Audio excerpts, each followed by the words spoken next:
आज मंत्रिपरिषद में 6 विषयों पर निर्णय ले गए हैं। सबसे महत्वपूर्ण निर्णय राज्य में शिक्षा बहाली की और नियुक्ति की नियमावली का निर्णय मंत्रिपरिषद ने आज लिया है। इस नियमावली का नाम होगा बिहार राज्य विद्यालय अध्यापक नियुक्ति स्थानांतरण अनुशासनिक कार्रवाई एवं सेवा शर्त नियमावली 2023। इस नियमावली के तहत अब जो भी नियुक्तियां राज्य सरकार शिक्षकों की करेगी वह अब राज्य कर्मी होंगे, राज्य सरकार के कर्मी होंगे। यह एक महत्वपूर्ण निर्णय है। इससे पूर्व आपको जानकारी होगी कि राज्य सरकार राज्य में पंचायत शिक्षक, पंचायत समिति शिक्षक और जिला परिषद के शिक्षक और नगर निकाय के स्थानीय निकायों के शिक्षक रहा करते थे। अब जो भी नई नियुक्ति होगी अब वो राज्य सरकार नियुक्त करेगी। राज्य सरकार नियुक्ति के लिए एक अलग परीक्षा आयोग के माध्यम से लेगी। तो एक आयोग जो राज्य सरकार निर्धारित करेगी, हो सकता है बीपीएससी, हो सकता है कोई भी आयोग जो है जो निर्धारित करेगी, उसके माध्यम से राज्य सरकार परीक्षा लेगी और परीक्षा के माध्यम से ही अब नियुक्तियां होंगी। इस नियुक्ति में भाग लेने के लिए जो अर्हता होगी वह मैं पढ़ देता हूं। इसकी नियुक्ति की जो अनिवार्य अर्हता है, भारत के नागरिक हों और बिहार राज्य के स्थायी निवासी होना चाहिए, ये पहली अर्हता होगी।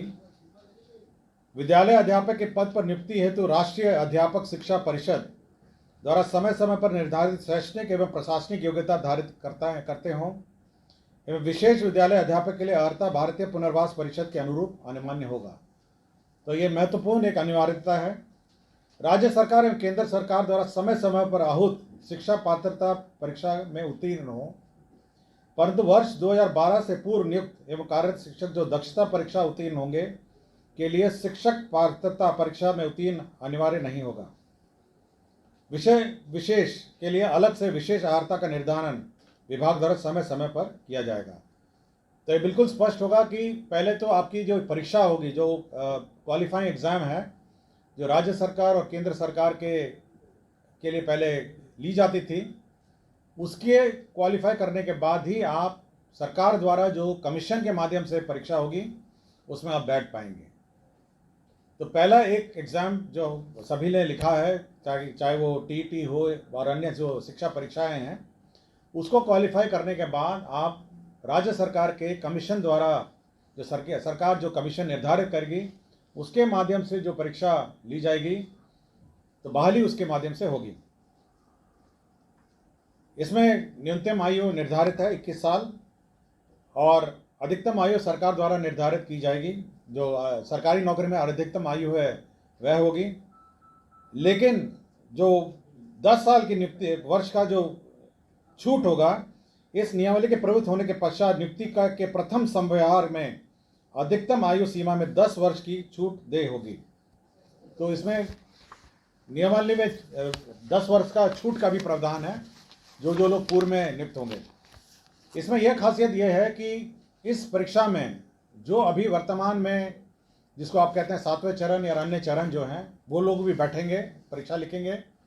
और साथ ही साथ जो अभी तक जो शिक्षक नियुक्ति जो गैर सरकारी शिक्षक हैं, जो सरकार के जो नगर निकाय और पंचायत स्तरीय और स्थानीय निकाय के शिक्षक हैं, वह भी इसमें बैठ पाएंगे। तो सभी प्रकार के शिक्षक जो हैं, जो अर्हता रखते हैं, वह बैठ पाएंगे। और इस नियमावली के माध्यम से अगर अर्हता रखते होंगे तो कमीशन द्वारा जो परीक्षा ली जाएगी उसमें बैठेंगे।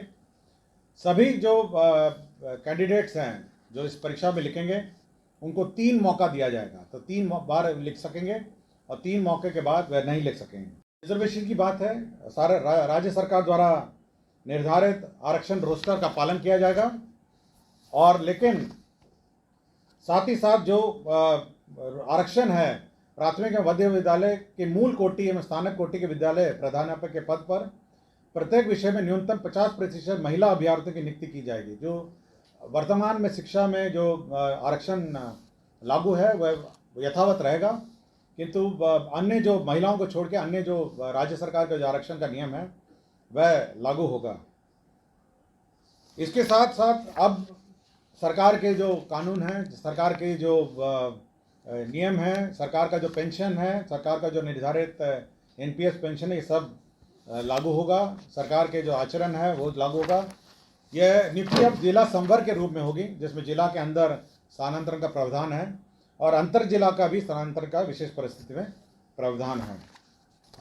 संपुष्टि, सेवा संपुष्टि भी उसी अनुसार है, शिकायत अपील भी उसी अनुसार है। और कैबिनेट ने यह निर्णय लिया है कि अब अन्य किसी प्रकार से शिक्षा की नियुक्ति नहीं की जाएगी, शिक्षक की नियुक्ति नहीं की जाएगी। केवल जो सरकार द्वारा निर्धारित कमीशन है उसके माध्यम से परीक्षा होगी और उसी माध्यम से अब शिक्षा नियुक्ति होगी। यह बिल्कुल कैबिनेट ने स्पष्ट निर्णय ले लिया गया है। सप्तम केंद्र पुनरीक्षित वेतनमान संरचना में वेतन जो प्राप्त कर रहे हमारे सरकारी पदाधिकारी कर्मी हैं, उनको 1/1/2023 से के प्रभाव से डीए का जो रेट है वो 38 के स्थान पर बढ़ा के 42% हो गया है। राज्य सरकार को इस बढ़ोतरी में 1690 करोड़ की का अधिक व्यय होगा, तो 38 के स्थान पर अब 42% डीए होगा। राज्य सरकार ने अपना जो कंटिजेंसी फंड है उसको 350 करोड़ से बढ़ा के 10,000 करोड़ कर लिया गया है। आपको जानकारी होगी, समय समय पे हम लोग कंटिजेंसी फंड से निकासी करते हैं, तो अब ये लिमिट 10,000 करोड़ का होगा, जिसमें आधा प्रतिशत जो 50% होता है वो आपदा के लिए सुरक्षित रखा जाता है।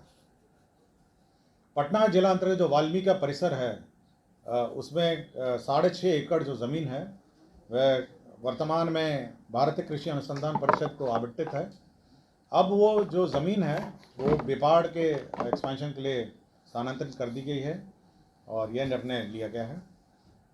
और बिहार पुलिस में ईआरएसएस का जो सिस्टम लागू है उसमें जो अंडरग्राउंड केबल नेटवर्क है उसमें जो शुल्क, राइट ऑफ वे शुल्क दिया जाता है ईआरएसएस पुलिस मुख्यालय और अन्य स्थान के लिए, ईआरएसएस के योजना के लिए, तो यह शुल्क, राइट ऑफ वे का शुल्क माफ़ हो गया है। और एक पद सृजन का है जिसमें राज्य योजना मद में ग्रामीण विकास विभाग के अंतर्गत जवाहर ग्राम स्वरोजगार योजना के अंतर्गत सृजित जो 102 पद थे उसमें 53 पद अब स्थापना में प्रतिबद्ध परमानेंट पद हो जाएंगे और 39 पद है उसको सरेंडर कर दिया गया। तो यही 6 निर्णय हैं जो मंत्रिपरिषद ने लिए हैं।